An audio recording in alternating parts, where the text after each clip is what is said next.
Hey, how's it going everyone? This is Wylam here. In today's vlog, we're going to be taking a look at both of the prime lenses, the 16mm f1.4 and the 16mm f2.8 because it was requested in the comments, and now that I have both lenses, I figured I'd go ahead and give it a shot. So right now on the camera itself is the 16mm f1.4. I have it set to f2 because I just wanted to go a little bit lower, really bump up the frame rates to see what it looks like when it's really high, because honestly, from the feedback that I got from everybody that watched the videos, they like the sharpness of these high frame rates. They don't really like the motion blur, and that's because really in vlogging they've kind of gotten used to that type of look. It's something that, you know, isn't really prevalent in movies because they follow that doubling of the rule, so 1/50 of a second, 1/60 of a second. But in vlogging, a lot of times a lot of people do like to see that real sharpness, and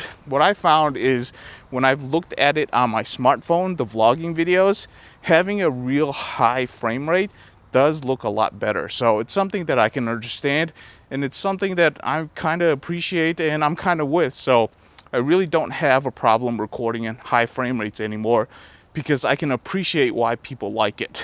But if you're, you know, an old-time traditionalist, then 1/60 of a second is something that you can definitely do, but you will need an ND filter in order to accomplish this. But that was a quick test of what it looks like on 16mm at f2. I'm going to go ahead and turn on disk, so digital image stabilization, and see what that looks like. So now I went ahead and I turned on digital image stabilization, so you might see a little bit of a cropping. I am using a small little tripod because what I find when I'm using prime lenses, it's really hard to hold on to the lens because they are kind of smaller and it's easy to accidentally change the aperture on them. So I really try not to hold the lenses when I'm using primes. So I went ahead and just used a small tripod instead, which really has the added benefit of being able to push the camera out a little bit, which is kind of nice. Also, one thing to note is that I am using this with autofocus, so for anybody who's wondering whether or not they can actually hear the autofocus motor on the 16mm f1.4, I personally have one that's from a rental house, so it is very old, it is very abused, and it's something that you can definitely hear. I can actually hear it right now, but it might not actually pick up on the lavalier mic because it's a little bit further away, and hopefully it still sounds pretty good, but you be the judge of that. Whether or not it's actually useful to you from a vlogging sense, I don't think I would have an issue with that, but in a professional sense, probably not the best lens to use for autofocus. So very quickly, I do want to do this quick test for you very quickly, which is I'm in a nice quiet area of the warehouse so you can actually hear the autofocus motor. And what I'm going to do is I'm just going to be quiet. I'm going to put my hand in front of the lens so you can see, or if you can hear, the autofocus working. So here we go.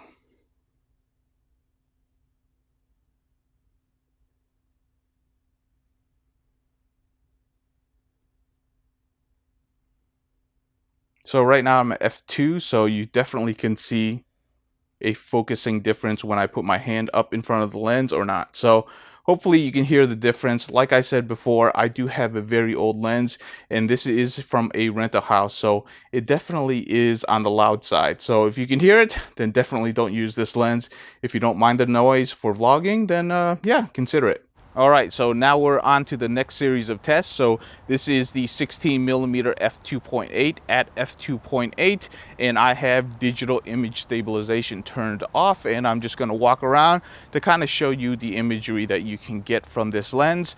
Personally, I really love these compact primes. They're light, they're affordable, and they're really easy to use, and you can get some excellent image out of them. Now, one thing that I've always said about primes is you really have to be real careful with the minimum shutter speeds, because people don't realize how quickly you, or how high you need the shutter speeds to be to get a real solid crisp image. 1/60 of a second is like the bare minimum, and really you really want to be higher than that.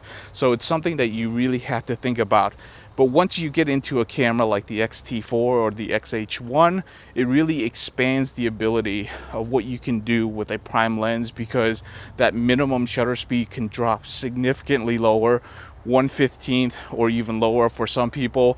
Personally, at 1/15, that's kind of my cutoff for, you know, prime lenses, even with IBIS. But they are really excellent within the Fuji lineup, and you should definitely check out all of the compact primes because they really do perform excellently. So now I have the 16mm with digital image stabilization turned on, so you should see a little bit of a crop. Now, as much as I like prime lenses within the Fuji lineup, and I do like the 16mm f2.8 that I have on here, I feel like for vlogging, it does kind of have limited use because when I'm vlogging, I do like to have a zoom range because you never know what type of situation you're going to get yourself into when you're vlogging.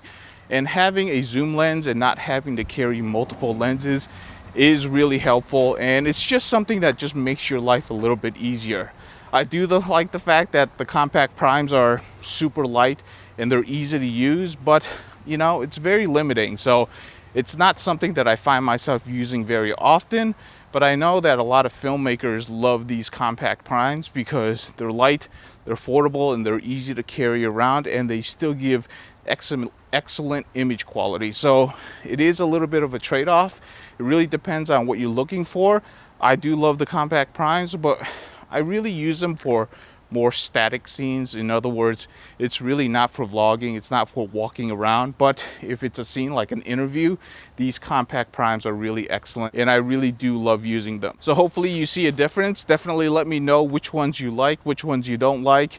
I would love to hear your opinions on that, but that's a quick test of these two primes. Hope you enjoyed it. If you have any questions, definitely leave in the comments below. Thank you so much for watching, and I'll see you in the next video.